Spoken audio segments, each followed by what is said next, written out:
Greetings, everyone. This is the Hipster Snack with another episode of the amazing Tomodachi Bros podcast, season 3. Don't stop asking about season 2. It's not important, okay? It's not important. It's not. Stop talking about it. With us. It'll happen eventually. Yes, soon. Anyway, with us today we have Kog, Ditaku, and Clockwork. Say hi, guys. Heyo. What's up? I'm here too.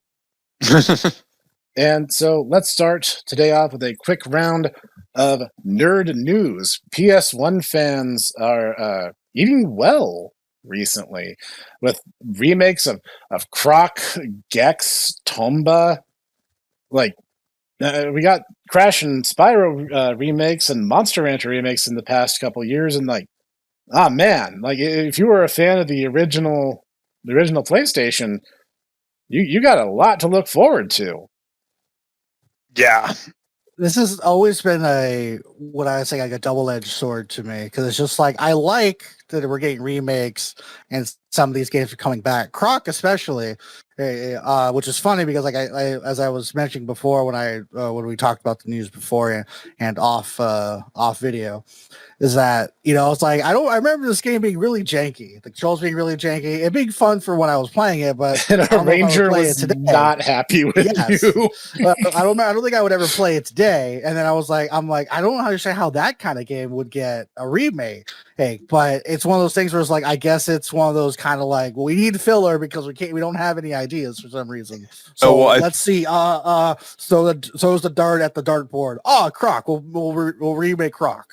Well, unfortunately I see it being a little bit of a dip in the gaming industry in terms of like they're following Hollywood, just in terms of just money, because remakes of any brand, it's just easier to sell something that has already been branded and has some kind of, existence to it. And now that especially Squeenix has proven that you can make buku bucks by basically making a brand new game, and then calling it a remake of one of your classic games, cough cough Final Fantasy VII, and that you can make buku bucks off of it. That now, yes, it is another thing that has completely infiltrated the gaming ecosphere in terms of just all these companies are now like, oh, let's do a remake of this game, and people like this, let's reboot this and remake this game because it's going to be a lot easier for us to market it, because it's a lot easier to market something that already has a brand name to it.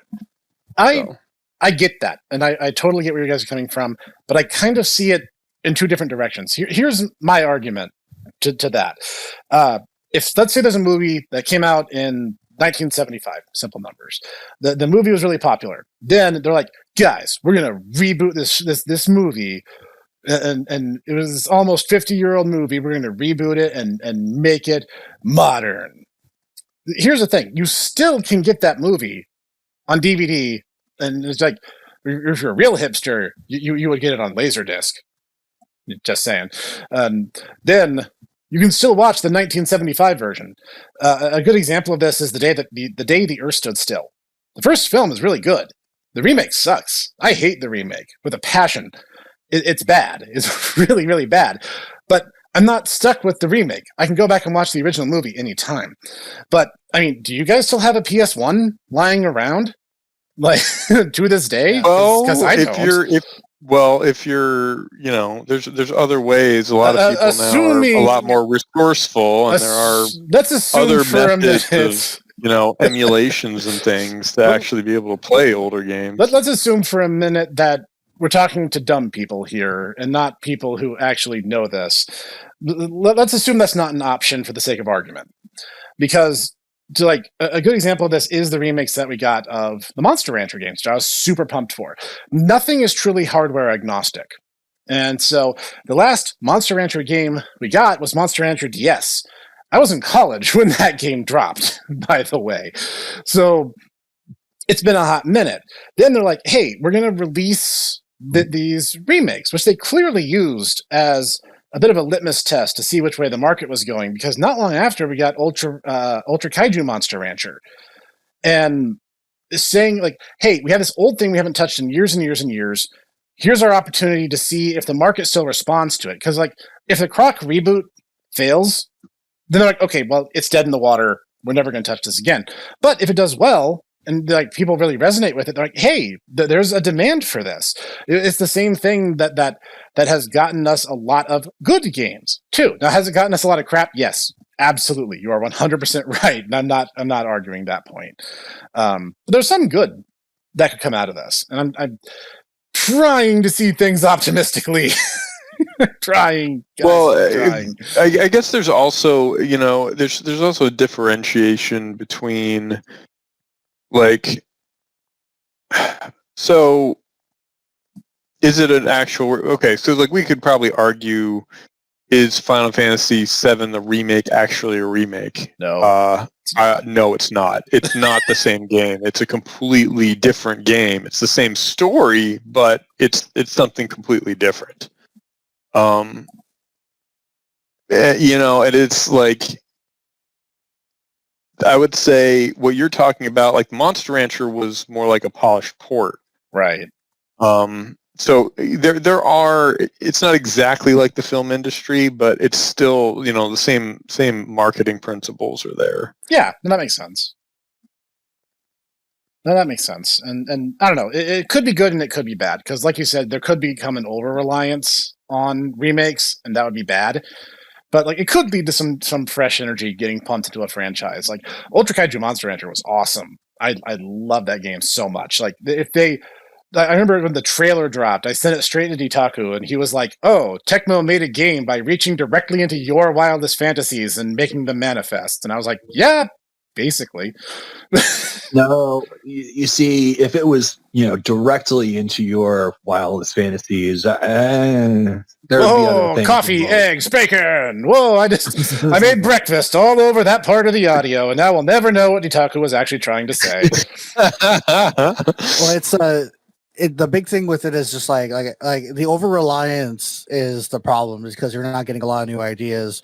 Is I feel like in a way though, and it's just because I've been seeing it so much, is because like I recently heard, they recently announced, which is news, is that they're pretty bringing like all of the Metal Gear Solid games, I think Metal Gear games in general, to the PC and to other console, and like bringing them up. And I was like, that's really cool. I remember playing those games; those were really fun. Yeah. And they're redoing a Super Mario RPG, which I mean, Super Mario, Mario and Luigi Superstar Saga, and those games are really good too. But it's also another RPG game that everyone's been clamoring about, and you always hear like, oh yeah, this game was so awesome. Well, now other people can play it and see it for themselves.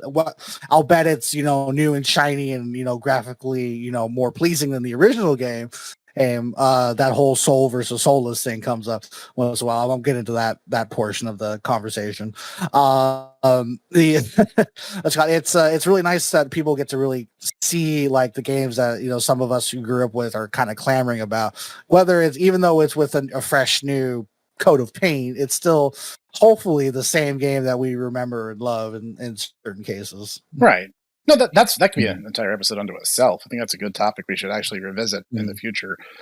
In fact, let's put a pin on that. Is there any other nerd news we want to hit upon before we get started? I feel like there was something. Go ahead. Oh, I was just going to say, honestly, every single time I look into, because of certain people. Oh, I'm sorry. Goodness. I've been looking into a lot of the Steam feedback and reviews. I'm one of those masochists that really like to look at those. And let me tell you, the more I look into those, the more I'm disappointed, and I just shake my head, because people are more than willing to go and take valuable hours out of their day to go, this game is absolute trash. It is the lowest filth in the entire world. Well, why is that, very opinionated Timmy? It's because this game doesn't allow me to play on Mega HD Ultra 4K Super Duper with 180 frames per second. Okay, that's it? Yes. I should be able to blur out my corneas in my eyeballs through my monitor. Whoa, Master Nappa. I had no idea. I had no idea you had such intense views on graphical fidelity and frame rate. That's right. Graphical fidelity caused me to go through puberty. Oh, wow. That is something you might want to get checked out. That's a whole other thing, too, because, like, I'm all for, hey, I want to get this game and check it out because I want to, push my graphic card to the limit, but you get the game, you do a little bit of research before you, dive into, okay, what's going to actually put out what you're trying to do. Yeah, I get what you're saying though. Like, I checked the reviews myself. There was a game that Tecmo Koei put out, Wild Hearts, and I looked at the reviews and they're like, "Oh, by the way, this game was like fundamentally broken during its release phase." And I was like, "Oh crap! I'm not dropping $60 on something that's not going to work." But then, yeah, I've seen like oh well. But it's like, yeah, you don't have to. At the same time, you don't have to go in and trash the reviews because exactly. It's just people with too much time on their hand. Yeah, honestly, and the worst part is like I kind of did it to myself. I was looking at I actually buckled down and. That's the problem. That's the first problem right there. Is you read the reviews. I buckled down. Okay.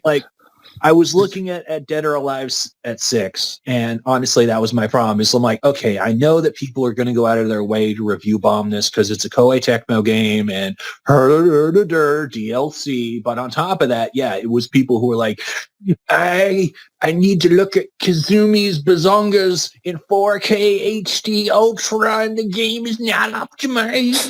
Yeah, I'm like, it's like, dude, have you considered going outside, getting a girlfriend? Like that's the thing. Like, the reviews themselves are subject to review. And if it's like, hey, I didn't like this game wasn't for me because of X, Y, and Z, that's generally a lot more fair and understandable versus someone who's just like, I have a NASA computer and I am not able to play this at quad 9 by quad 9 pixels at a million frames per second, even though this game was clearly not optimized for that kind of thing. So it's like the reviews themselves, you have to take a discerning eye to just as much as the product being reviewed. That's a thing that I think a lot of nerd culture needs to understand. Yeah, I get it, and honestly, part of it is also me just, I know I'm just a sucker for, looking for abuse, and I do it to myself. Well, I mean, it's not like it's unwarranted. About 2 years ago, I did a review for one of the Digimon fighting games, and like almost all the comments on that video, like I kind of wish that dislikes were still enabled so people could see the fact that like-dislike ratio would look like a Sith lightsaber right now. People did not like that at all.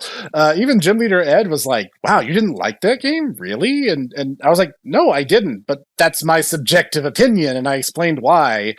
As best I could, and people were free to disagree with me, but it certainly was one of those eye-opening moments where it's like, even though I felt passionately, people might feel differently, but I don't think everyone gets that experience in the review writing sphere. Speaking of which, honestly, the one that kind of opened my eyes was when you did Bloody Roar, and you actually got a bunch of the Bloody Roar community to be like, "Yeah, we're actually still around. We like fighting furries. Please make a sequel. Do something." I was like, "Yeah, this is good, and it's punching furries the way God intended." I know. Bloody Roar is a great series. I wish they would have done something with it. Yeah. So, is that it for nerd news? I do have one thing. All right. I don't play this game, but I might have to now. I'm trying to remember if he was or wasn't a villain character this game. Nicolas Cage, as himself, is going to be playable in Dead by Daylight. Oh yeah, no, I believe it's the game where you're a couple of kids who are running away from a monster, and you have to do a certain task. Like I think you have to I think this one is you have to fix like 2 or 3 generators, and then a door opens or a mechanism opens to allow you to run away, and during the entire time you're being chased by a monster. You're basically playing a slasher film as and a I'm movie. like, is Nicolas Cage playing a monster villain? And in this, I'm like, which one is he playing though? I'm like, he just did Vampire. He has his crazy dad from that one movie. I can't remember. Moms and Dads, yeah. And I'm like, but it looks like he's just playing himself, and I'm like, but he's also played the hero. Too. He's also played the hero. He was the hero in Willy's Wonderland. And if he plays the hero, then those slashers are just like completely SOL. He's just going to destroy them all. I think he has to. I think he has to play the. Yeah, he has to play by the rules. Yeah. Couple of quick tidbits. I don't know if it's worth talking about certain things. Some things I just that I've kind of caught up on. Overwatch 2 released their first part of their PvE DLC that you have to pay for, and it's barely anything. Very, very sad to see. Shame. There was also Idol Showdown is apparently popular enough. It's getting a side tournament at this year's Evo, which I thought was pretty cool. Huh. Well, because it's one of those things you don't see a lot of. You see it, so I know that the fighting game community is a very hot topic between us and different things. But I always like seeing the side tournaments because there's a lot of games like you can watch. Heritage of the Future. There's probably going to be a side tournament of Heritage of the Future. Whether it's to be streamed or not is a different story. But I remember I watched a stream of one was Heritage of the Future, I believe, at one of the tournaments. One was a Vampire Saviors tournament, and a bunch of other stuff too, which was really fun cool to see. There was a Hochiko no Ken one as well, which was really fun to see all the crazy infinites that game has with a bunch of different characters. It was just it's one of those kind of good fun time side things you can watch if your current mainstay game is not up and running at the time. And I believe that's the stuff that I had written down so far. So that's it for me. I thought that they were done with Evo. I thought that Evo was done because they were like, wow, pretty much all of our promoters and all of our major players are just no, that's E3. People. That's E3. E3 is done. No, I'm pretty sure E3, stopped, but I'm E3 pretty sure just E3 dropped dead in its tracks. Because pretty sure E3 didn't have its breaking news today. Turns out that every single major person involved with Activision is actually a. So let's move right along. Yes. So, but no, in Evo, that's pretty much the case. Every single major player, I'm like, you know what?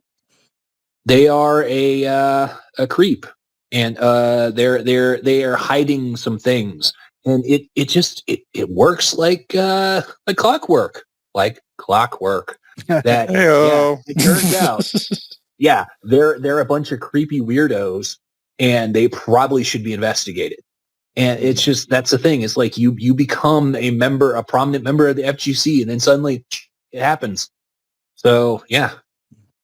So, enough of that. The doctor wants me to be investigated. Okay, I'll see. I see how that works. Probably, but for different reasons. Honestly, all the Tomo Bros are probably on a list of some stripe or the other.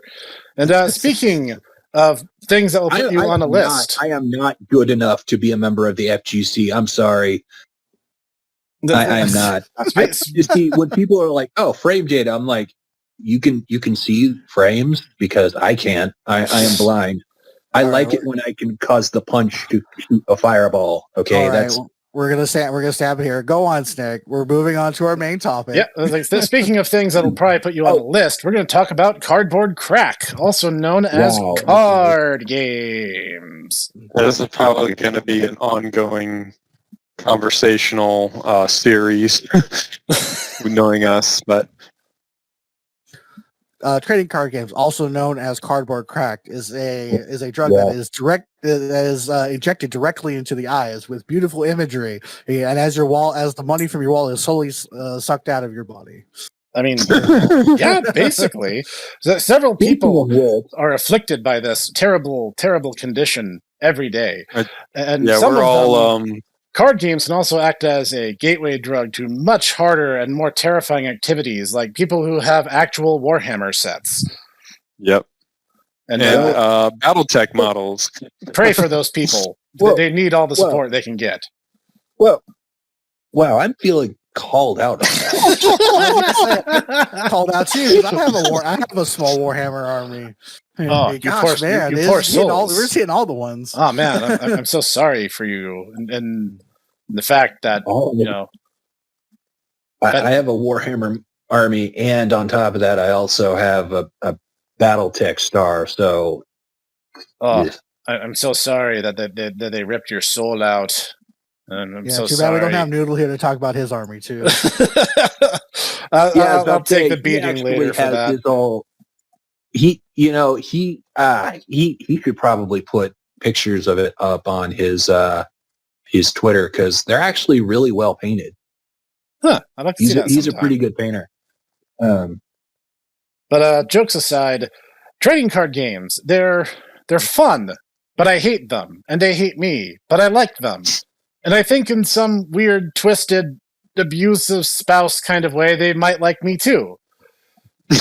Trading card games. I know how you feel. The only thing that came out of like the 80s and the 90s, and the 2000s is going forward. That wasn't action figure mascots. I was gonna say Teletubbies. That's not one of those. Hey, Beanie Babies, and other collectible toy figurines that everyone thought was gonna be worth $1 million in the past 40 years. It just ended up becoming cards. Clockwork. I'm gonna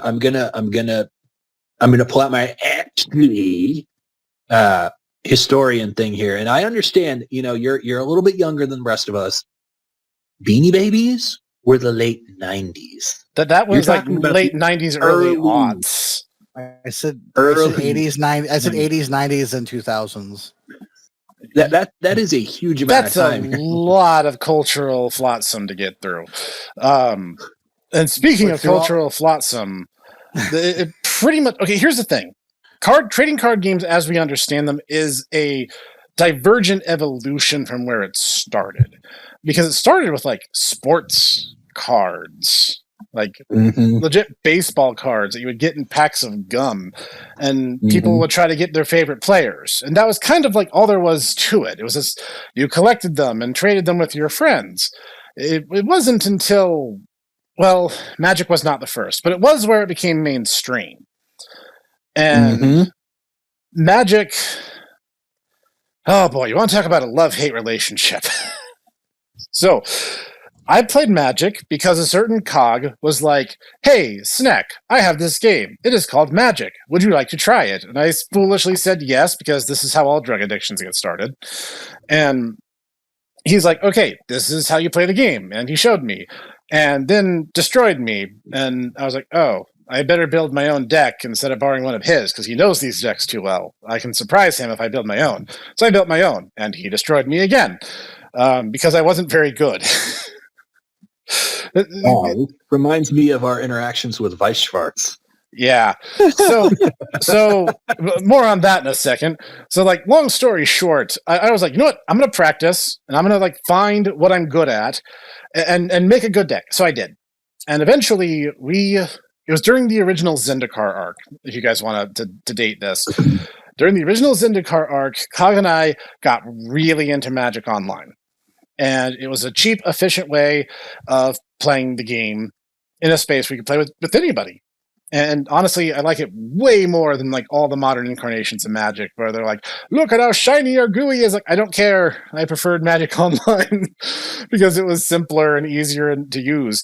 And well, the bonus Magic Online had that, I admit, because we started early. I started early. I remember I got into the game on like set 2 or 3 or something. Like, it was brand new.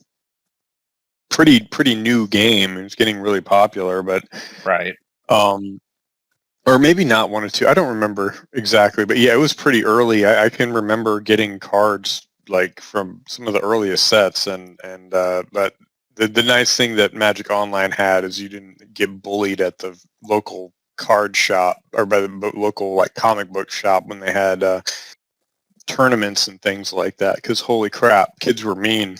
Yeah. Mean back then. Yeah, and like we started practicing and we started making some cool decks. We're talking about nerds picking on other nerds. Yeah.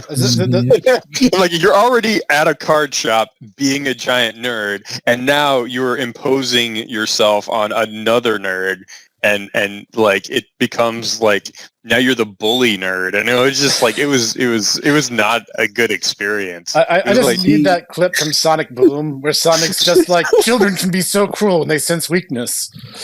Yeah. This is what Clockwork was missing. He never went to the arcade and got bullied by, I went to the arcade all the time. What are you talking about?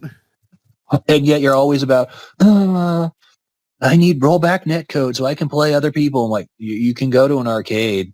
Dude, arcades. I've heard about those. Don't exist that much anymore. More to the arcades point, are very few and far between nowadays. More to the point, what we're talking about here is it gave us a platform for our addiction, which is always how these things escalate.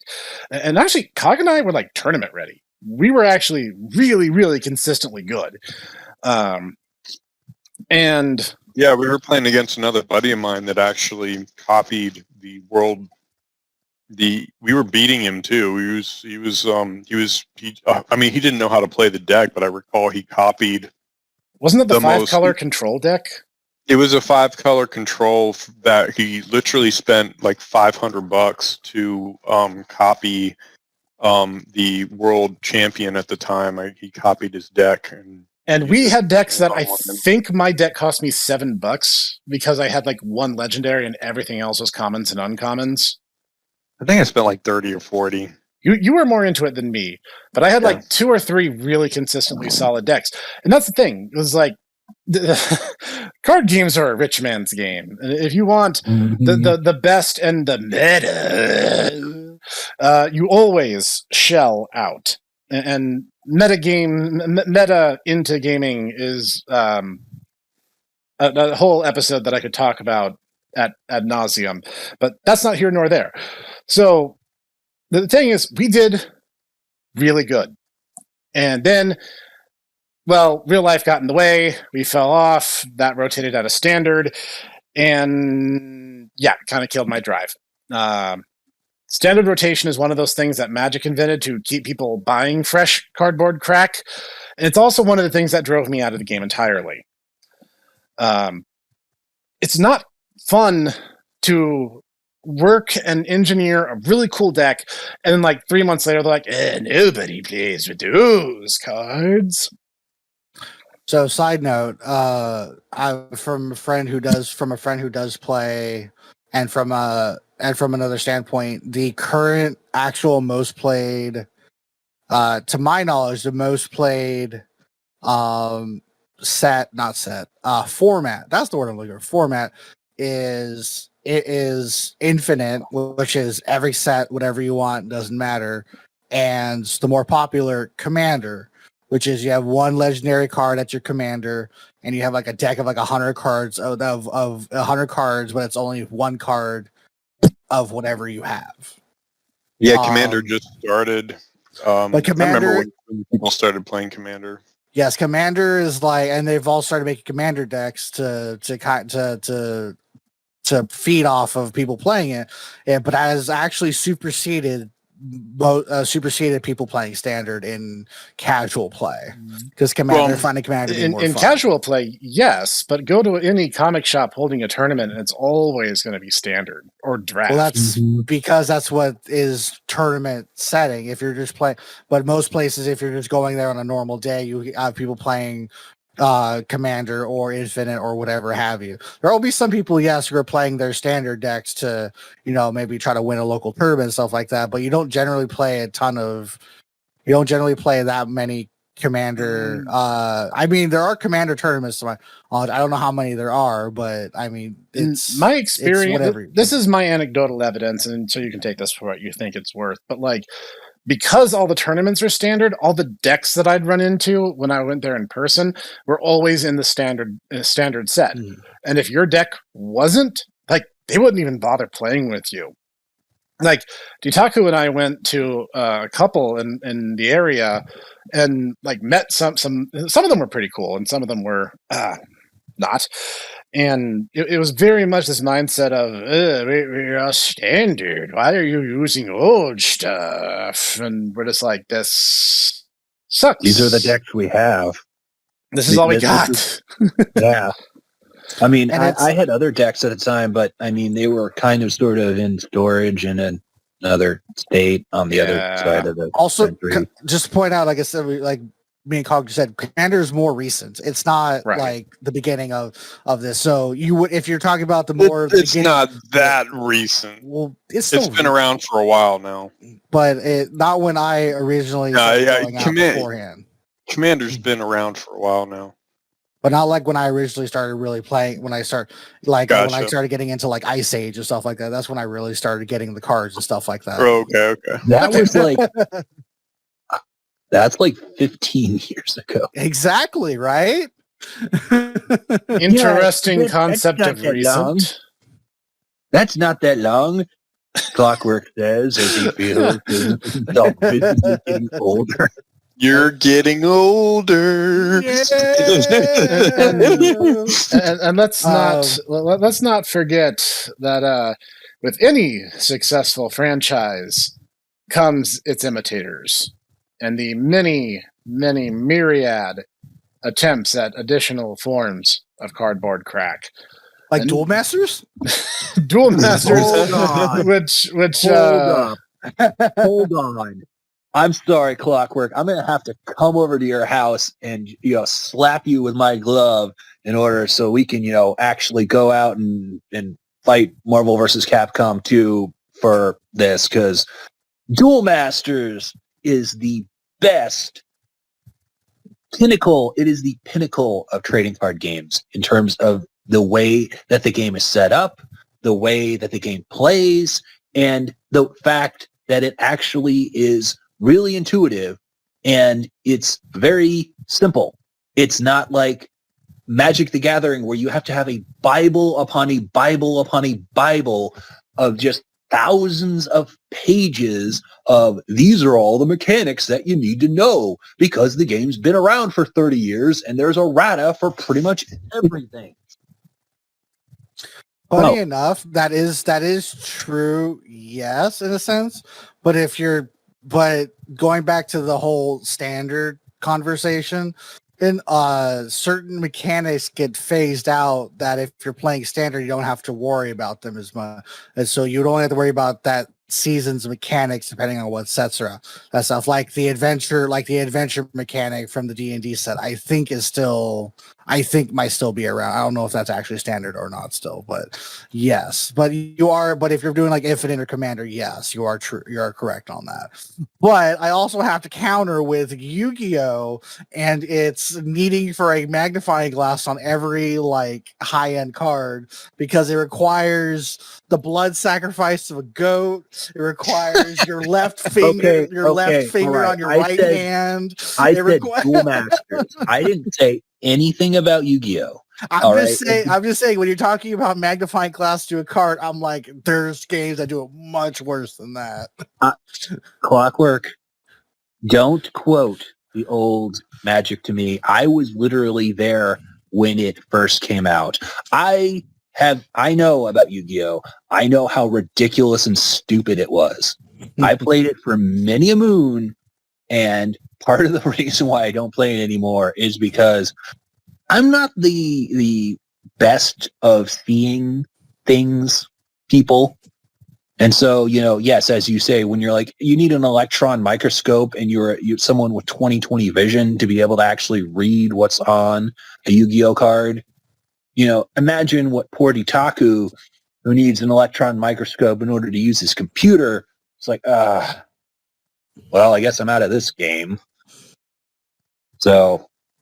Yeah, Yu-Gi-Oh! Is one of the card games that underwent an interesting transformation from we attempted to parrot Magic to we have no idea what we're done with our lives anymore. Well, Yu-Gi-Oh! Came after Pokemon, if I recall. I believe so. Pokemon Yu-Gi-Oh! And I believe Pokemon is actually the next most played card game out there beyond Magic. Actually, Yu-Gi-Oh! No, what's up? Yu-Gi-Oh! The manga with Magic and Wizards, which later became Duel Monsters, Okay. basically is contemporaneous with Pokemon, the actual video games. So Gotcha. Well, all I'm saying is we jumped to Yu-Gi-Oh! The next most played card game beyond Magic is Pokemon.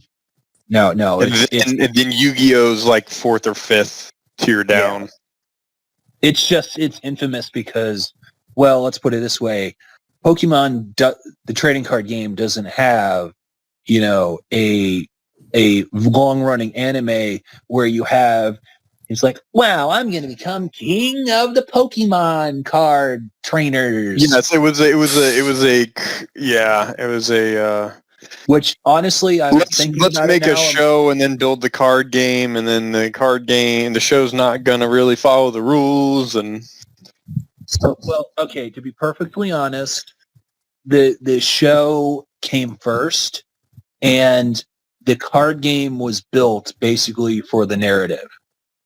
In trying to make sense of the fact that, certain things happened because the artist was like, I'm trying to create a good story. I'm not trying to think about things in terms of mechanics. That's how he launched his Gaia the Dark Knight using his catapult turtle to break the flotation ring and drop the castle on all his monsters. Okay. Totally making sense. The way it was described to me, and I think this makes sense, is if you think about it instead of, it's like Magic the Gathering. Instead of thinking like that, think about it in terms of, instead of it being like a competitive trading card game, think about it in terms of it being a tabletop game. And you go, yeah, you know what? Korgath, the Volkenstein, would use a catapult turtle in order to launch himself at the flotation ring in order to destroy the floating castle. He would do that because he would.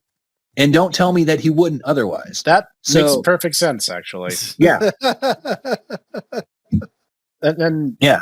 Let's not say that the anime didn't give us some amazing moments. Now here's my personal anecdote with that. I just want to put in there, but as the show went on, as they started adding more seasons, they got off the island, et cetera, so forth. They started fine tuning the mechanics and the rules to start suiting the game better, somewhat. So because I believe in the original, it was like you only started 4,000 hit points or something, and then now they went up to 8,000, I think, in season 2. Okay, now they're bringing the game over to what the cards are, so that way more people can kind of follow and play along, other than as we just stated, launching Gaia into the ring, etc. Hold on. I'm going to correct you on that once again. Season 6 is when things got pretty much lined up, because up to that point it was the original manga. After season 6, that's when the original manga ended. And Konami basically laughed itself all the way to the bank and was like, ha, Metal Gear? What's that? I got Pachinko and Yu-Gi-Oh! Now. Well, kind of pulling it back a bit. Yeah, there's a lot of other card games out there. My issue with Magic at this point isn't really based on the game, honestly. I think it's still a good game. It's not. I don't have any issues with the formats and things like that necessarily. My more issue was just not wanting to support Wizards anymore as an organization, and their that gets into a lot more political stuff, and I'm just sick of Wizard as an organization overall. So that's what pushed me to branch out into a lot of other card games. So that's actually a great segue. Let's talk about some of the card games that we have played over the years. Cog, why don't you start us off since you're kind of responsible for the snowball here? Oh man. Well, I just need to start. What do you want me to do? Just start listing off card games? Yeah, fire away. Well, List up your definitely sins. Magic. I played the old Star Wars card game. Pokemon, of course, I was really into. Yu-Gi-Oh, Digimon, the old original Digimon card game. Goodness. Do you play the remake? The new I've card played game? the remake. Yeah, I've played the remake a bit. Poker is another one. But we're sticking with battle card games, right? So, I've tried a ton of them. That's the. I don't think the chillins would care, if I started talking about whist or cribbage. So, Android Netrunner. One of my all-time favorite. That's a whole other conversation whether you want to differentiate between like living card games and trading card games, because that's a whole other thing as well. Let's you focus probably on differentiate between those. What constitutes a trading card game versus a living card game? So a trading card game is one where you're going to go buy like booster packs and things like that, something like Magic, or Yu-Gi-Oh. Yu-Gi-Oh as well. I've played Card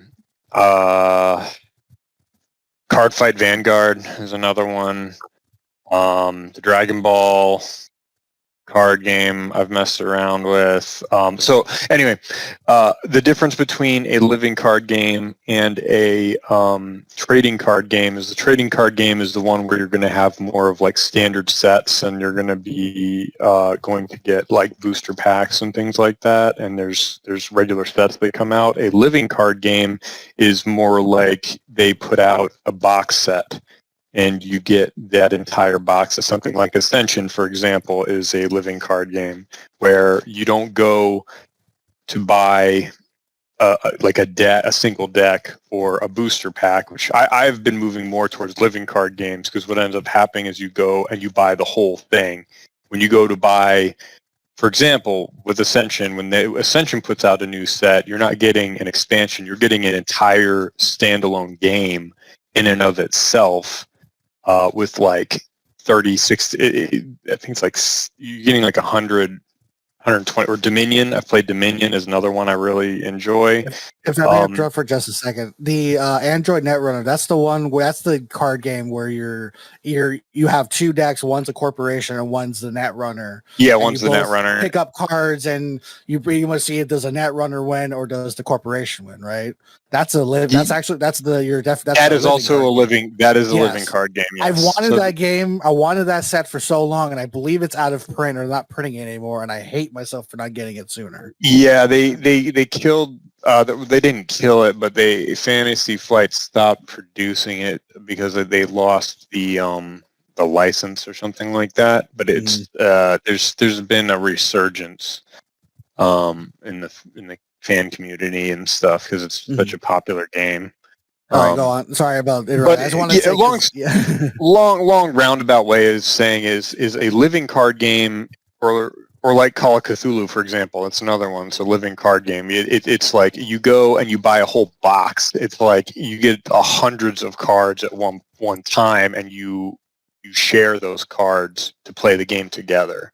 Versus like, oh, I got to get this booster pack. I got to get that booster pack, and then you're doing construction like based on the criteria of standard, not standard. So that would be another option, Mr. Snack, which is something I've been exploring. Is living card games are a lot more sustainable, in my opinion. That's true. But every time I play Ascension, you just destroy me. Oh, well, because I've been playing Ascension for like a decade now, or more than a decade now. You guys don't understand, okay? We would play this game for like there was weeks at a time at one stretch where we were playing basically nonstop, and like I don't even understand how he would do it, But he was just like, "Oh, I won," and I was like, "Oh, like what was the divide?" And he's like, "Oh, I only beat you by 800,000 points." And I'm like, "What? How did you do that?" He had like almost the same number of cards. Like, I'm pretty sure I did the math, and the differential should have been like 2. And he's like, "No, it's 800,000." And then he's like, "Oh, there's all these like expansion decks. Do you want to try those?" And I was like, "Sure, okay." And it can't possibly be that complicated. And I found this one deck, and I was like, "Okay, I'm pretty comfortable with this. I'm actually pretty good. I think I have a good chance at winning this." And he's like, "Oh man, I only beat you by like 600,000 points this time. You're doing way better." And I'm like, "Yeah, hey, I'm deleting this app. I'm deleting this app." So, yeah, that I got a little salty. Not gonna lie. Yeah. Well, just my point is, I really enjoy. I'm leaning more and more towards living card games versus trading card games. Just, I mean, I still like playing trading card games. It's just that anytime you pick up the trading card game, you're in the money chase. If you want to be competitive, you have to be in the money, or you're not going to be in standard. Or you can, I mean, Magic has a lot of formats though. It's just, but the problem is, like we talked about, finding where to play. And I mean, Yeah. Magic's one of the most popular games that you can find. So if you wanted to play something else that's not as popular, it gets that much harder. But like, yeah, I mean, because they have extended formats and they have legacy formats and all that kind of stuff too. I mean, the reality is it's a game. You're supposed to have fun with it. But yeah, my problem, again, I still think Magic's a fun game. It's just my problem is more so the community, the mainstream Magic community, I guess you would call it, and just not wanting to support Wizards anymore. Which is fair. So I think it's overall just kind of and I could be putting words in your mouth, but I kind of get the same sense I'm feeling basically from Games Workshop. It's just kind of this overall current of, don't worry, small consumer child person. Even though you are, the one supporting us, we will show you how to have the good, right fun. Pat on the head. Don't worry, we'll take care of it for you because you're too stupid and dumb to know the difference. Pat. Yes. Yes. Yeah. So I still think, I mean, I don't, other than that, I mean, is Magic a fun game? Yeah, it's a fun game. I don't have any issues with it. But again, I think all the other stuff around it, I just, yeah, I Kinda can fell out of it. appreciate loving the game and hating the community that fosters it. So, but I'm kind of glad because of that, I was able to branch out and, find a whole bunch of other games that I enjoy. Wow, that's like Significantly more anyway now. Wow, Professor, I think you just described my relationship with Exalted. Speaking of, Ditaku, list your card game sins for us. Oh my gosh. Well, when I was a wee baboo back in the olden times when we were riding dinosaurs and, wearing our baseball caps backwards, or dare I say sideways, Oh man. and calling each other dog and or huzz, I played Magic. I wasn't particularly good at it. I didn't have a whole lot of cards. That's when I got sucked into Yu-Gi-Oh! And I met this one guy named Professor Snack, which is weird because we were in high school and he was a professor. But, Professor of Monster Studies, yes.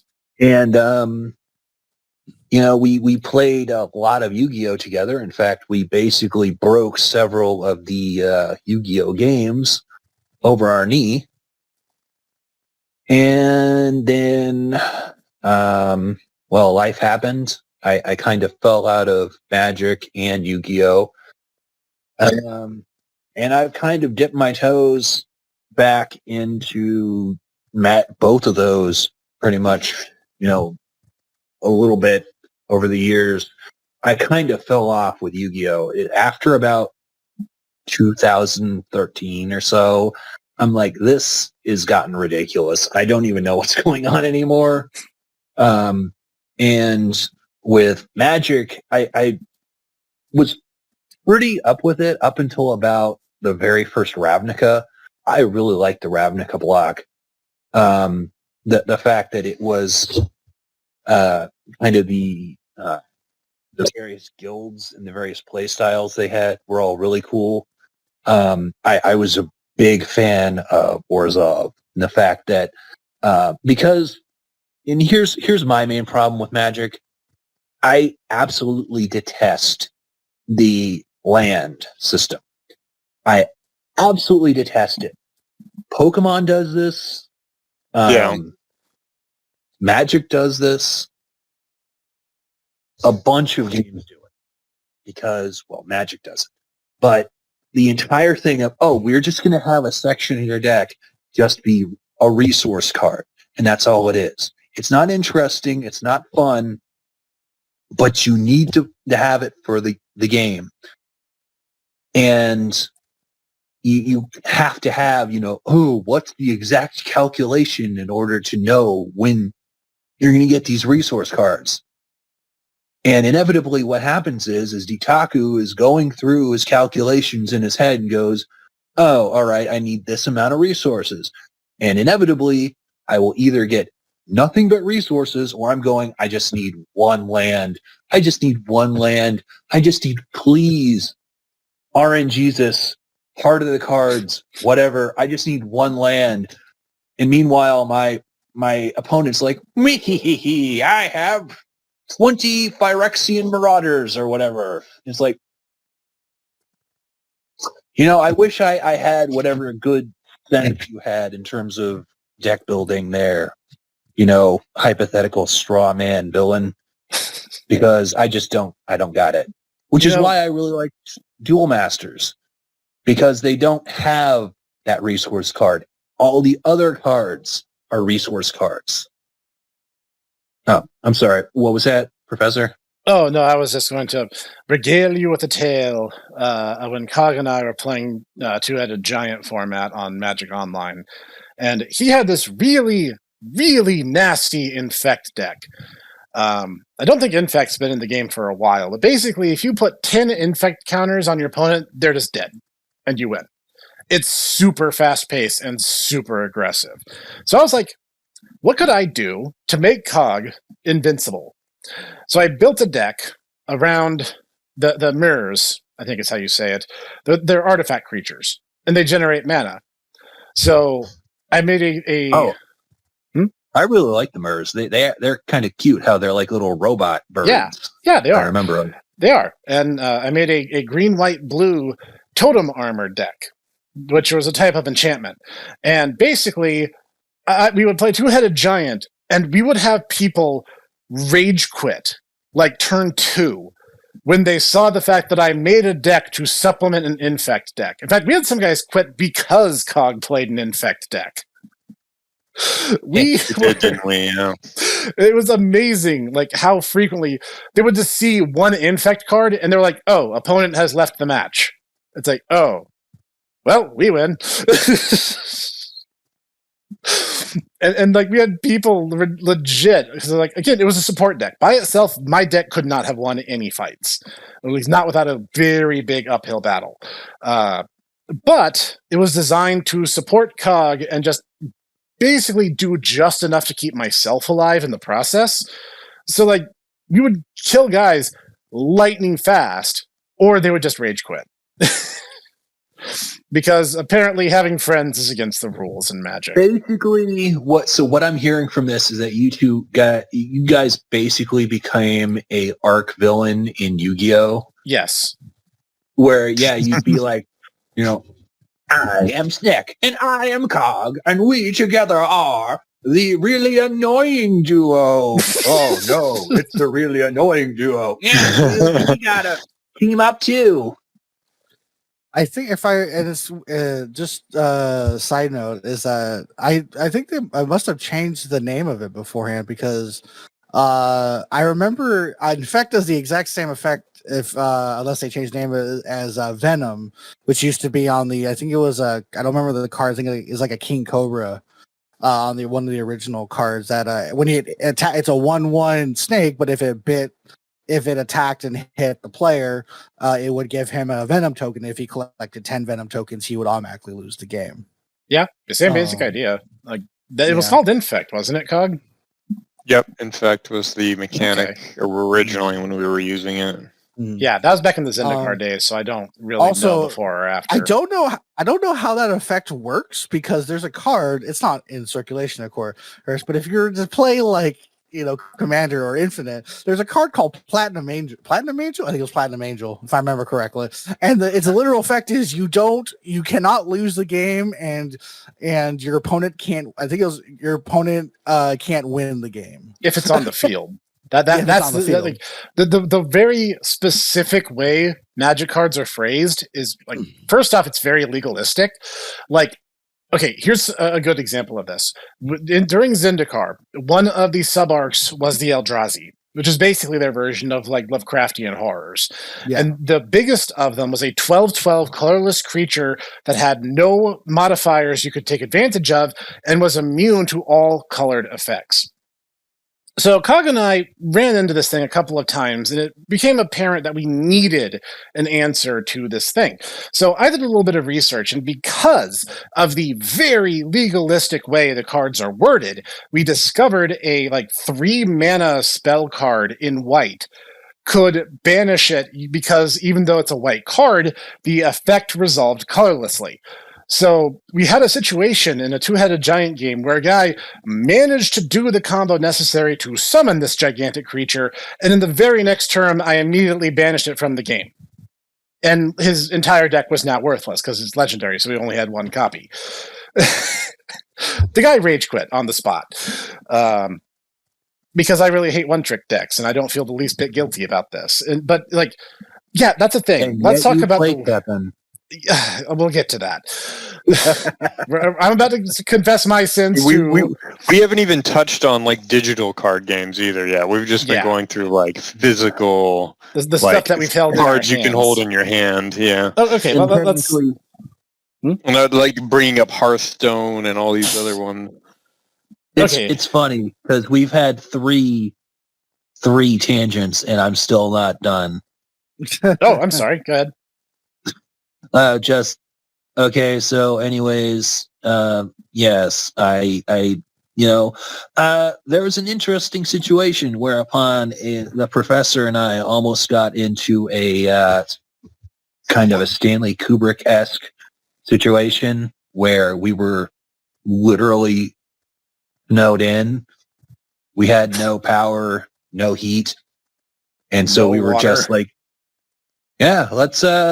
break out Weisschwarz. So for an entire day we just played Weisschwarz. That was fun. That obviously I have a deck, but I mean it's the mechanics are kind of because it's made by the same developer. It's Bushiroad, so it's kind of an offshoot of Vanguard. Mm-hmm. My knowledge. And ironically, actually, the funny thing about season 3 of the podcast is that we keep getting lost episodes. We had a lost episode of, the Isekai, 2. Isekai 2 was a lost episode. We also had a lost episode where we were going to learn the remake of the Digimon trading card game. And that didn't happen, unfortunately, because Zoom is awful. And so are its contemporaries. Yes. So, I mean, I actually really, really like what I've seen of the Digimon remake. I might be a little bit biased because I actually managed to snag myself pretty much all my favorites as starters. But, that's basically the one trading card game I'm allowing myself now because... I have so many other crippling addictions, especially to gacha. That's another drug addiction we can touch upon. It's all right. Fate, I can change her. I can Does- change fate. No, you can't. you You literally cannot change fate. But she's the cute little King Arthur, and she shoots lasers. It's She's never going to change, dude. Just accept it. all right. That's it. Okay, Clockwork, your card game sins. I was also going to point out I had to look up the card because I'm like, there's an answer to that, and I realized it's not as good as your answer. It was the World Slayer equipment card from Mirrodin. It's a 5 equip. It's a 5 colorless, 5 equip.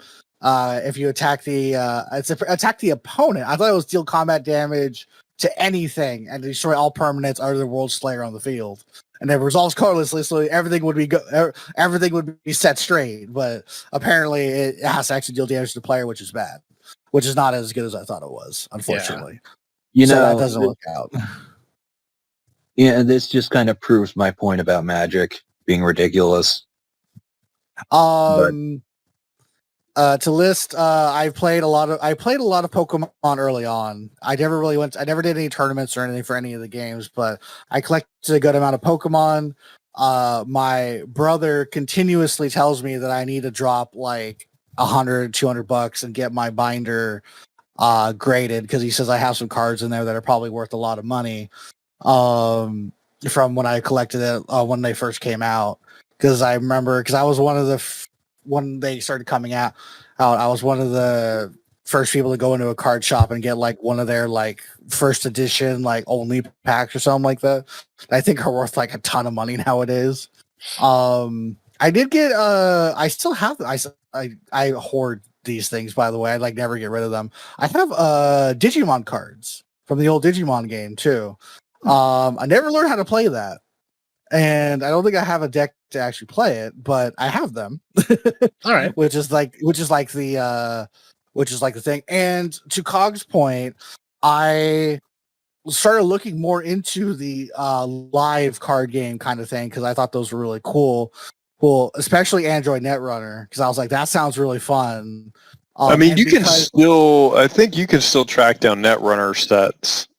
So I mean, they're just not. They're just throw down like $300-$400 for them. Well, yeah, they're collectibles now, but yeah, it's hard to get, but yeah, I mean, I think you could probably play it on Tabletop Simulator too. Oh yeah, absolutely. You can play all sorts of stuff on Tabletop Simulator. But to the point is that because I did really like the idea that the game is always playable. Well, it's just like a tabletop game. You just play with cards, and then like if they decide to release like an expansion set or something, you have those cards too. It's like cool. You never have to buy like 800 packs to make a deck and then do this and do that, and then as we talked about, your set runs out of circulation. Next thing you know, you have to spend another $300-$400 to make a new one or something, and the cycle continues on. Clockwork. Yeah, I'm looking at a JavaScript version of Android Netrunner right now online. Oh, cool. Yeah. Well, you can play it. I played Magic the Gathering. I played as we've talked about. I played a lot of Magic the Gathering. I play it every now and then. I mostly just collect a lot of the cards. I've been more in tune with it recently because a lot of friends I play with outside the Tomo Bros do play Magic the Gathering, and one or two of them have actually wanted to open their own card shops and everything because apparently it's a very lucrative thing you can do nowadays is open a card shop, which I thought was kind of weird because I thought cards were kind of running their course, but then a big upsurge, especially with COVID and everything, happened, and then suddenly, bam, everybody's playing tables. Oh, because no one can go outside and everything like that, which makes sense. And I know that, just kind of go through a one that I played a lot of. I actually played a lot of with friends because we were big anime. I was a way big anime nerd back in the day. Before I'm not as much anymore. Was the Naruto card game? I have a ton of those cards too. And the weird mechanic that game had was that your card had a power and a toughness to them, and you attack another player's card, if I remember correctly. But if your card won, it wouldn't kill the card per se, it would wound it. And then you would flip the card horizontally and it would have new stats. Particularly the Naruto himself, I think was only like a 1-2 or something like that, or like a 1-3. I'm not gonna look it up and start Googling every single card. But when he got attacked and wounded, he became a 3-1, meaning the next time he attacked, depending on the card, you might actually be able to destroy the card that attacked him. Because in the show, being the hot-blooded protagonist, etc., so forth. And they also had a lot of like. Sorry. I was about to say, or because he's a dummy, and inevitably, what would happen is he always gets thrashed, and then he somehow pulls out, I'm going to use my demon chakra, and he just wins because demon chakra. Exactly. One actually, it's not on this list that I posted in the thing. I was one of the original purchasers of the World of Warcraft or Warcraft trading card game as well, and I actually still have one of their raid decks because it was a card game. It was a trading card game, but they also made PvE content for it too, where you would play the raid boss. Well, I guess it's still PvP technically speaking, but one player would play the raid boss, and then the other player would play the hero trying to defeat the raid boss. And I was like, that's a really cool concept. It's like, even though you're still playing against each other, it's like, can you defeat Onyxia? Can you defeat Onyxia with your current deck? And you played like, yes, you can, or no, you can't. And they all had like different things. Like after you did a certain amount of damage, phase 2 would happen, and phase 2, a bunch of other stuff happened, and then phase 3 happened, a bunch of other stuff happened, and you pretty much. Sorry, go ahead. I was going to say, please tell me that there's like a AFK card or like a toxic behavior in the group card, so that the raid boss can be like, looks like your DPS is AFK, or looks like your healer is really, really, really annoying and it's going to lower your cohesion. Oh. They had some jokes in there kind of like that, like getting knocked into the egg pit, which summoned a bunch of whelplings that made the fight so much harder than it needed to be and stuff like that. I don't believe it had the more. I don't remember if it had the more dots meme in there from that one thing. It did have Leroy Jenkins in it, if I remember correctly, or one of the cards was a Leroy Jenkins card, and it did exactly what you thought it did. Which was really funny. It was a really interesting card game because it was kind of like Commander in Magic, because you started out with your hero being played on the field, which was a priest, a warrior, a druid, whatever it was, and then you would have minions and equipment that you can attach to him to accompany it. Now you have Hearthstone, which is superseded, of course, and you play that, and the card game has been out of print for forever. But the biggest thing that come out of it for a while was the cards that also had in-game rewards, like you can look it up for yourself. The Spectral Tiger card, which is worth $2,000, $3,000 now. Something around those lines, USD. And there's going to be a whole episode about like the original Black Lotus being like $50 million, something like that. That's the exaggeration, by the way. It's not $50 million. It could be if people are pricing it that way. Hey, it's not worth that much, but I'm not going to get into that. And then the most obscure game I had cards of was the Harry Potter trading card game, because I don't know why, I just have the Harry Potter trading card game.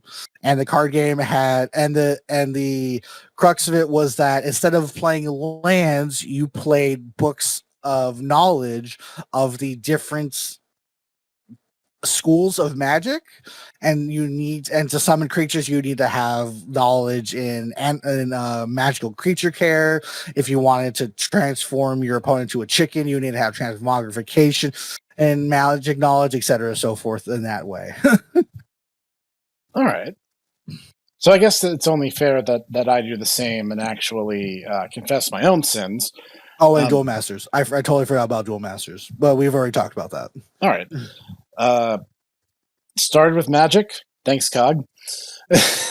Got into Yu-Gi-Oh! Because I saw the anime and I was like, this is so zany. I need to see what this is about. And my fun Yu-Gi-Oh! Story, I was actually house sitting for family. And I do not have cable where I live because I have the internet, so who cares? So I was like, I'm going to turn on the TV and see what's on. And by pure chance, I came upon an episode of Yu-Gi-Oh! Zexal, which is way after I stopped watching. I did not complete the original series. I think I finished the Noah Kaiba arc and kind of petered out then. I was aware of GX, and later Ditaku and I sat down and watched a good bit of 5Ds, which was better than it had any right to be.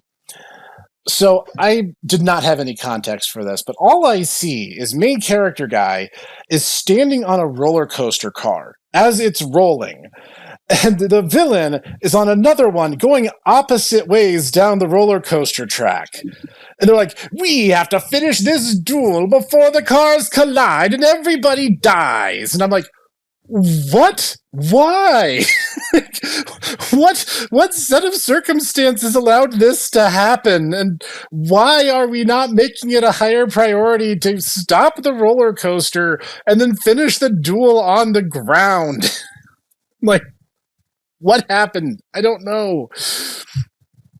I was just completely blown away by that. Oh, not even going into the fact that 5Ds literally had ancient Indian burial ground motorcycles. Yeah, that's a thing. Did I ever mention that, Kazuki Takahashi, the original author, kind of walked away from Yu-Gi-Oh! After a certain point, and you can kind of tell? Yeah, you can tell. Was before or after Dungeon and Dice Monsters? That would be after. It was actually after, yeah. So I played Yu-Gi-Oh! Pretty much the first generation of cards, but not too long after, because really playing the video games was like the more easy and economical way of playing Yu-Gi-Oh! And honestly, the other people who played Yu-Gi-Oh! Were just completely insufferable human beings. So, that said, I owned a few Pokemon cards, but I was more of a collector. I never actually played the game. I had no energy cards in my collection, and I never had anything worth of any value, and I think I gave them to a friend who actually did play pretty regularly. I sold all my Yu-Gi-Oh! Cards, and I have a couple boxes with some of my old Magic cards in them. I have not touched them in a very long time, and I don't think Magic Online servers work anymore, so whatever I had there is gone. Okay, now I get into the incriminating stuff, but Jitaku already knows about this. I don't feel as bad. I had a few decks of the My Little Pony trading card game, and yes, that's the thing that exists. And the thing is, it had a really interesting conceit, because you weren't trying to bludgeon your enemy to death. Instead, what would happen is in the middle of the field, there were problems, and they had certain requirements you had to fulfill with the cards that you played into your side of the field. And you had to dedicate your ponies to a certain problem for a certain duration of time, and then you would claim the problem card and it would become a point in your favor. And so you weren't trying to kill the other player, you were trying to solve the problem cards before your enemy does and gets to claim them. And it was actually really good. I was actually kind of blown away how genuinely entertaining this ended up being. Speaking of that, you forgot one living card game that actually you and your sister introduced me to. Yes. Let us talk about the friendship-destroying game known as Unstable Unicorns. Oh, yeah. Ditaku, my sister, and I were playing this game. And the thing is, the game's rules are insanely simple. It's all summed up on one. It's an instruction card the size of one of the regular trading cards. And it's like you play one card per turn, and you do what that card tells you to do. And that's it. And all you have to do is get 7 unicorns into your field, and you win. That's the game. Super simple, right? No. These unicorns have special effects, and these special effects include things like destroy a unicorn in your field, and then destroy a unicorn in everyone else's field.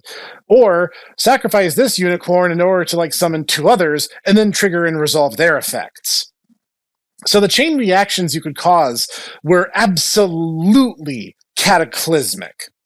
Ditaku literally threatened to climb over the table and punch me in the face for certain plays that were made during this game.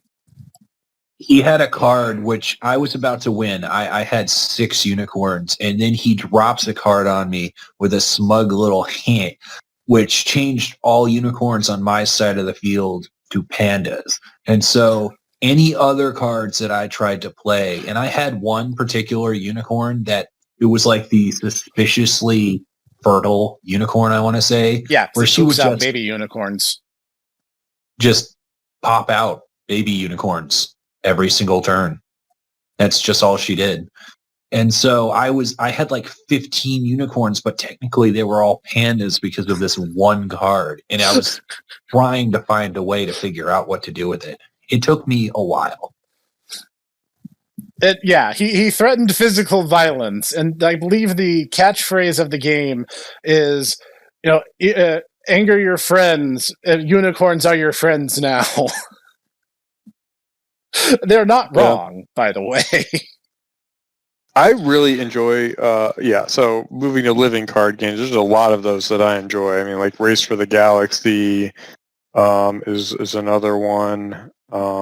The Call of Cthulhu card game, Ascension I brought up, Dominion, which Dominion was probably one of the most prominent deck building type living card games.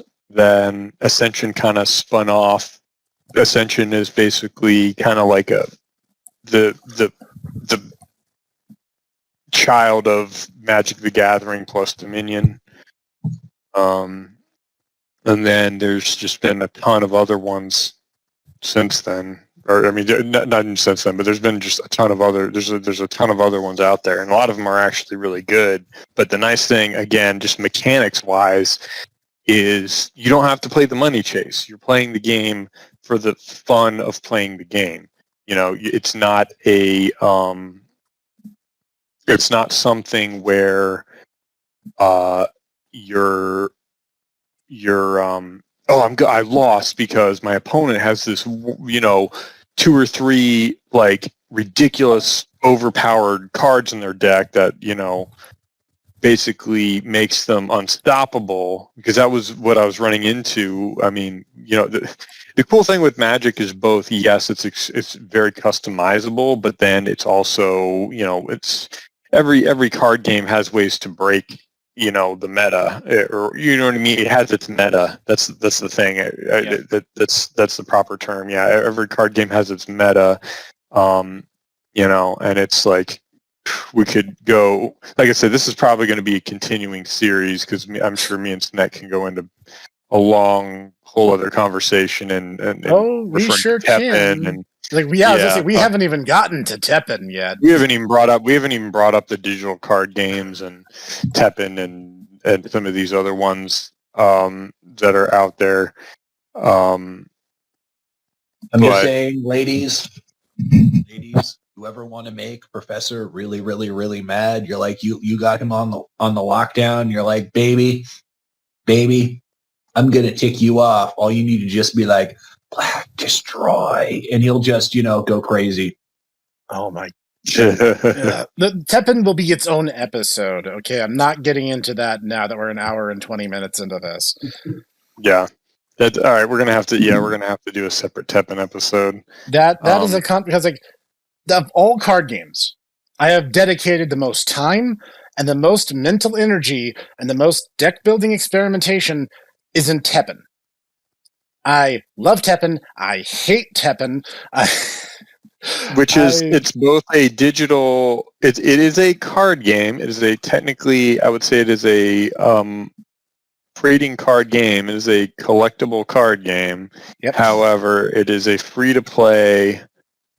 Mobile game. It's free to play. You can get game. all the cards and not pay a dime. But it is. But most of the pay is aesthetics, which is, Right. I mean, honestly, probably the better way that it should be, because you shouldn't have some competitive advantage over somebody else because you just paid more money to do so. Yeah. Which was, again, one of the problems you run into with Magic is like, yeah, you can absolutely, like, once their standards, the next standard set comes out and everybody figures out what the new meta is, those cards' values shoot up like crazy. Whereas in Teppen, the only cards that matter are black destroy cards. Basically. But again, that's my argument for living card games is, yes, they will still have kind of a meta to them, but you're playing out of the same deck. So it's you're all it playing, doesn't matter. yes, everybody has access to these cards. It's not like, for example, with Ascension, it's a deck building game. It also has resources, but it's like you're playing a game backwards. Instead of using your deck, you're building the deck on the go, essentially. It's like you have a set of house cards that everybody has access to, and you're spending resources to buy the cards on the table to add and build your deck as you're going along, and then you make it better and better and better while you're playing the game, essentially. But it's like everybody has access to all the cards at some point. Like it's not an overtly like, oh well, because I went and this booster pack I got, or I went and spent $60 and got a copy of or got my own Black Lotus or whatever, you know what I mean? Now I'm going to crush you. Or like Yu-Gi-Oh, for example, where it's just like, oh, well, I just, spent a bunch of money and put together, the most broken meme deck that I could. Now I win every time, and I like literally that's my problem with Yu-Gi-Oh is it's like the games are over by like turn 2 sometimes. If you play a Yu-Gi-Oh player that knows what they're doing, it's like, it's funny because the memes are hilarious when you look at like new Yu-Gi-Oh players versus like experienced players, and then they're like, the new players like, I play a monster in attack mode, and then the other guy's like, oh, that's cute, and then has to go on a 20-minute tangent about like, I sacrifice, I summon that, and then I do that, and then it turns into this like archaic ritual, right? So that they can win on like their second or third turn or whatever. Like this is. I was gonna say it gets worse than that. It's ridiculous. During the Eldrazi set in Magic, I remember hearing horror stories of people going to people not tournaments, sorry, people just going to their local card store and be like, okay, I play this. Let's call it. I play a one land, and then the other do. Okay, I play this land. I summon this creature. Allows me to go through my deck and find this creature, which lets me I can summon this creature for free. I do this about 20 minutes of explanation. I now have an 11/11 permanent destroy 5 on, and you can't do anything about it because now I destroy your hand. I win. Goodbye. Like it's turn 0. Yeah, you literally drawn one card. What are you talking about? Yeah. Oh, you're right. I'm going even. I gave them too much leeway. I was like, oh, by like turn 2, you're like, oh, that's turn 1. Everything's ready to go. It's dead. You're dead. Yeah. So that again, and that's really just a daunting, not fun experience for most people. That's the fastest way to get someone to hate the game that you love. Yes, absolutely. Like, that's I totally agree with you. Yeah, to just totally be like, oh, okay, yeah, you're dead. You're not. That's probably why, unfortunately, I scared Mr. Sneck off of Ascension. I totally apologize. But no, I was more so. I get distracted with mobile games, and I think I still have it on my Steam account, so I think my account is still there.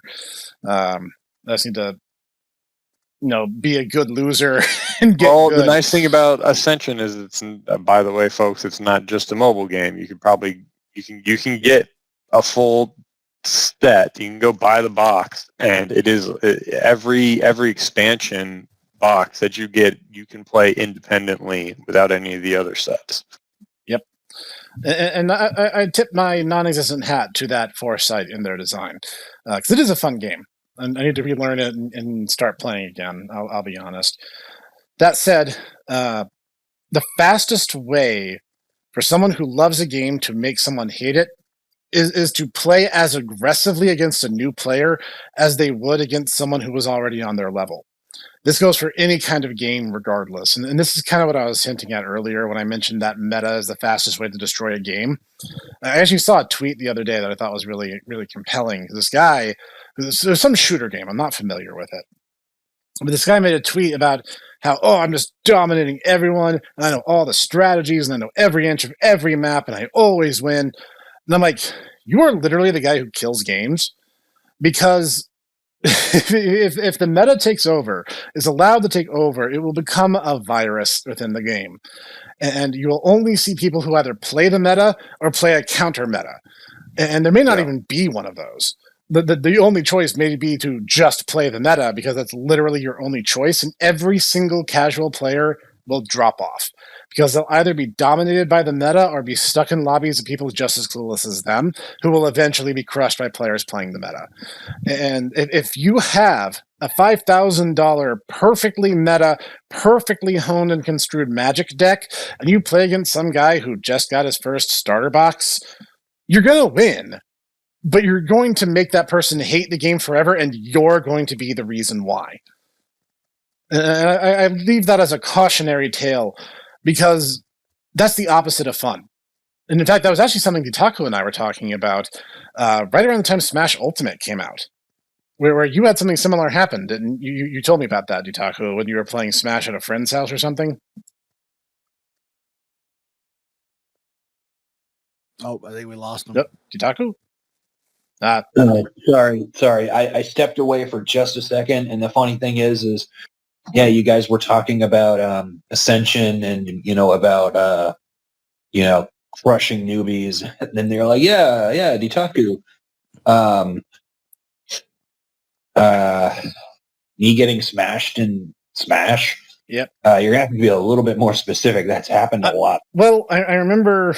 I think it was right when Smash Ultimate came out, and you and I were talking about it, and I was really excited for it.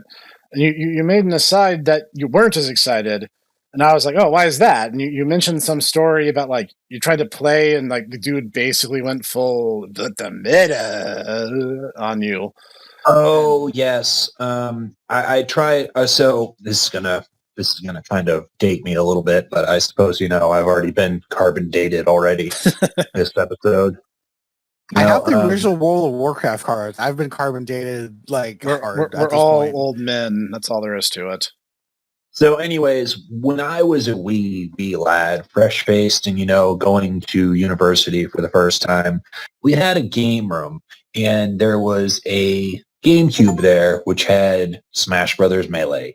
And I had played Melee with the professor. I'm like, I played the original Smash Brothers. I played Melee. I am going to do this. I'm going to, it's been a while since I played. And so this, I was just, minding my own business, just, trying to figure out, various, what each character did. And this scrawny little Asian guy comes over and is like, hey, can I play with you? And it's like, yeah, sure. Fine. And he proceeds to just jungle me, just absolutely destroy me. And I'm like, and ever since then, honestly, I just have had a very pretty dim view of Melee. It's just one of those things. And kind of, when people are like, oh, it's the best one. I'm like, no, it really isn't. And, that might just be me being, petty, but at the same time, it's like, guys, it's just because it's the one that you played the most, honestly. So yeah, and that's exactly the point. You're going to leave that foul taste in someone's mouth if you play that way. If you are the one who embraces the meta, fine, but stick to people who also only play the meta, because you're going to ruin the game for everyone else. And before I'm inevitably flooded with the you just need to get good. No, you need to get some social skills and read the room a little. Okay. Yeah, I literally was trying to figure out the game, and this guy just came over and just destroyed me and then left. And it's like, wow, okay, I really want to continue playing this game. Not. He gave you the authentic arcade experience, though. No, That's exactly in an arcade. That's exactly what happens. You're sitting there playing Third Strike. You're doing your little thing with Chun-Li. This dude comes over, plays Akuma, and then does Raging Demon and just leaves, and you're just like, oh, okay, cool. Yeah, and again, that's a really good way to make someone hate that game forever and never play it again. And that's not something that people should be proud of. That's No. bad. Okay, they shouldn't do that. Okay. Okay. I still think it's just different viewpoints for different things. And I get destroyed all the time in Street Fighter, and I don't hate it. Yeah, but you already a lot, understand fighting games. If you had never played a fighting game before and you experienced that, you probably wouldn't like fighting games today. Just dead level honest. Yeah, and that's just food for thought. I'm not trying to harp on you or anything, dude. I'm talking in generality, obviously. No, I know. Yeah, and it's like, I mean, that's the thing with these card games, though, is like especially in the trading card games, you're going to run into a lot of that, and because like there is money on the line in these tournaments, so people are going to treat it like winning is literally all that matters. And that's why I think it's good that if there is some stratification between people like, hey, I play Magic because Magic is fun. I have my, infinite deck. I have like all these cool things that I've collected over the years and compiled into like my favorite deck. Like here's a good example. I think the coolest card in Magic is the Timbermare. And if you're like, what the crap is that? Well, you're not the only person who's going to have that reaction, because unless you know the story behind it, you probably don't know the card off the cuff. The whole thing is whenever someone wins the global tournament, they get to help design a card in the next pack. And the guy who won, his wife was undergoing cancer treatments at the time, and he was using the winnings to pay for her cancer treatment. And her nickname was the Lovely Mare. So they created the card, the Timbermare, based on her. And it's like, that is so much more impactful and so much cooler than any card that just has big numbers or a profound effect, because the card has a story to it. And I'm that kind of player. I'm the sort of person who can't really divorce the numbers and algebra homework from the rest of the experience. I still play Monster Rancher with but my monster wouldn't like that kind of attitude. I was gonna say, because I usually base when I started getting back into Magic not more recently, but there are certain sets that I feel like I will say speak to me more. Like there was a set I think it was a couple of years. I don't know. Magic sets come out so fast now. It's so hard. It's like every 3 months I hear like there's a new set coming out, and I'm like, we just had one though. Like what the heck? I can't remember.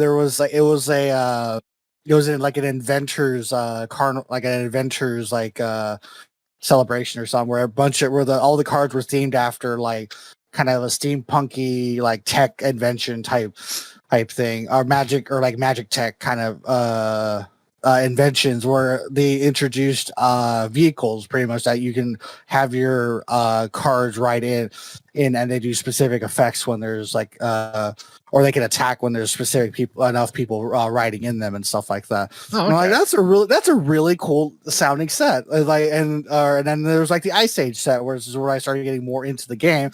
So I'm like, oh, that's cool. I like snow covered stuff. I like snow and that kind of stuff. And that kind of stuff. That sounds really cool. And then there's other sets like I think we're talking about Ravnica, which I think is the one with the different houses. I think it was that they have like the different houses depending on your color combination or your color that you choose. Yeah, I think so. That was Ravnica, wasn't it? I believe it was. Someone can correct me if not which one it was. But I think that a lot of the stories that are based off that are also really cool as well. And like depending on what you play is, what play is the house that you represent. I don't remember my house, but it was the blue-black combination set, which everybody hates, of course, because it's usually the control destroy already meta that everybody hates because it's no fun allowed. Yeah. Which I don't believe has ever been very meta to my knowledge, but it's just the set that I like the most because counterspell, and murder cards. See, basically, the entire thing with that though is that it basically boils down to you dread playing anything against those decks because the guy always has this smug grin on his face, and you're like, I'm going to play something. It's going to cost me a lot, and they're just going to go no. And that's pretty much that. That is playing blue black. Oh, I'm gonna make It's just everybody in them the room being hate me smug right. and going, no, you don't. I'm gonna make everyone in the room hate me right now. My Ice Age deck was a blue black deck, and you were that guy. The whole concept was as I would put it, was slow freeze the opponent, where he at one point couldn't really do anything. As I brought up a card, I don't remember the name of it, but it was an artifact snow card where you would pump all of your mana into that wasn't being used to fuel your cards counter spells and stuff like that until you summoned like a 2020 flying indestructible beast. And pretty much and then you would just throw in snow walking on top of it because you turned one of your opponent's lands into a snow covered land that allowed your all your snow walking creatures to attack him freely. And then you would win the game. But I had cards that would tap other cards. I'd had cards that would freeze effects. I literally had the blue style passivism where you couldn't untap or attack after you attack. I mean, I was literally you were that guy. I was definitely that guy. It was so fun, at least for me. And then my buddy who played artifact, five color artifact, and it'd be like, hey, I'm going to what was it? I got my big creature. Okay, cool. I use devouring greed. I kill all of my creatures, and now you take over 9,000 damage into your player hit points. I'm like, oh, perfect.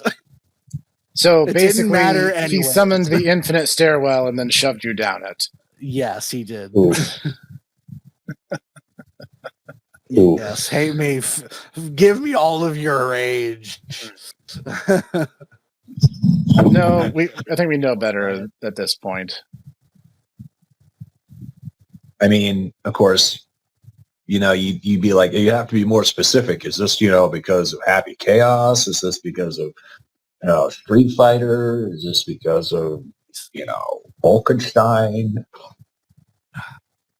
Wolfenstein was the hero.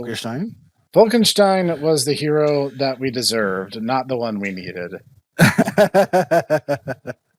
And you know what? I am going to make my crazy wrestler character, who is the daughter of Wolfenstein, at some point. Now, Taiga and her should team up. That would be awesome. That's a conversation for another day. Let's wrap this Card Games Part 1 to a close. So, just going down the list, Cog, your final thoughts for everything we've discussed today. Card games are fun. I like them a lot. They also don't like me a lot, except for my money. And Ascension's my favorite. And yeah. Fair point. Ditaku, your final thoughts. Well,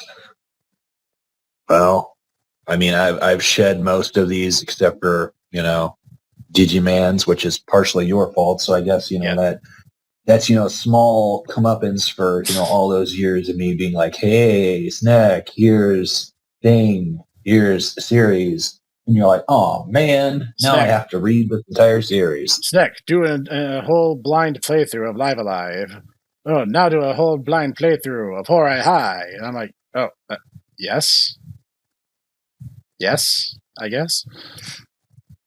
Okay, to be perfectly honest, I don't remember the blind playthrough of Live Alive, but I knew sorry, you were going to love it. It was someone else did Live Alive. But you gave me Horai High, and you were just like, play it. And I was like, yeah, all right. Yeah. So Yeah. I'll take that one. That's an eye for an eye. All right, Clockwork. Your final thoughts. Card games are very expensive. Don't play them if you don't have a lot. Don't play them if you don't have a lot of money. Do the cog method and get the games that you don't have to spend $3,000 on every 2 months to be relevant. Buy the game where you and your friends can play it forever, ever, and just maybe get an expansion pack here or two. Unless you already addicted to it, then there's no help for you, unfortunately. Yeah, I've gone back to it. It's an inevitable addiction that won't go away, unfortunately. That is sad but true facts. Yes. And my final input on it is play what you like the way you like it, and don't lose yourself in the morass that often comes with these games. Find one that's comfortable for your play style, and like what you like, and revel in it. That's a good attitude to take, I think. So that brings us to Card Games Part 1's conclusion. Thank you for joining us. If you liked today's episode, hit the like button. If you thought we were completely full of crap, you can also dislike it. That is your right. But hit subscribe for more like this every week. And leave a comment down below. What are some of your card game sins? Go ahead and confess them before all of the internet, as we have just got done doing. This has been Cog at Taco Clockwork and the Hipster Snack. And thank you for joining us this fine evening. And we'll see you guys next time. See you later. Laters.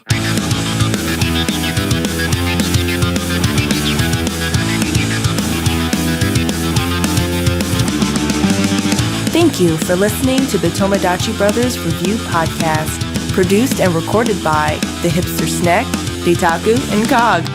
Sound design and editing by executive producer Sean Taylor Brown with Cog Sound Engineering. Music written and performed by Sean Taylor Brown with Costas Vaz of Core Insight Studio on the drums. We hope you enjoyed this episode. See you next time.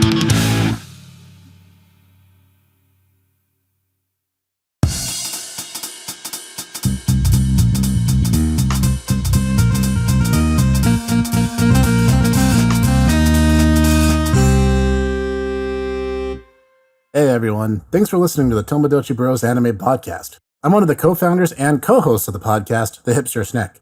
If you want more content from me, I have my own YouTube channel, The Hipster Snack. Links will be available everywhere I can spam it up until I get a custom one, but all in due time. I do weekly game reviews, and in the future, probably more than that. Look forward to it, and I'll see you there and on Twitter at Hipster Snack. See ya!